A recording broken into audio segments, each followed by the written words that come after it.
So now we're going to move into some just summary points, and then we're going to start talking about the process of cross-examination to arrive at the truth. In this video, I just want to make 3 summary points about what we've learned so far and discuss kind of why this is so hard. We have 3 tensions at work in this passage, at least 3. And the first one is that there's a difference between truth and perception. My capacity to discern the truth is not immutable and perfect and unimpeachable. And I could think I'm right and not be right. So there's a difference between truth and perception. The second is that there's a time delay in the full accumulation of information you need to make a decision. So there's a time problem. And the third problem is that there's a need to be cross-examined that is not always, there's just a need. Let's just say there's a need to be cross-examined. So this is a problem because there's a tendency to say that my perception is reality, and there's a tendency to want to make a decision quickly, and there's a tendency to not want to be cross-examined, and that will be true of every human being. Those 3 things make it difficult to discern the truth. We tend to think of our perception as reality.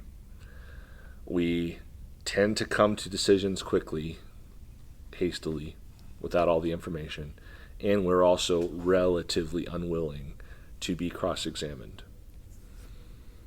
So that makes discernment difficult, those 3 things. But those are sins. Like those are spiritual realities, and that's why, tying all the way back to the beginning when I said that we believe in a relational epistemology.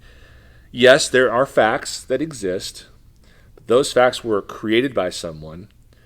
The gospel involves coming to know and love and defer to the person who wrote this cosmic library in the sky. It involves becoming acquainted with the one who is truth. And he gives us lessons. He teaches us how to learn. He teaches us how to think. But even more than that, our problem with thinking isn't so much intellectual faculties as it is spiritual pollution. Our spiritual fallenness pollutes our capacities to receive truth because we've got so much sin and pride and evil going on, and we're impatient and we're prickly and defensive when someone questions us. And we're prone to be prideful about this is what I think, so this must be true. All of that is a spiritual problem, and that's why the acquisition of truth isn't only about the acquisition of data.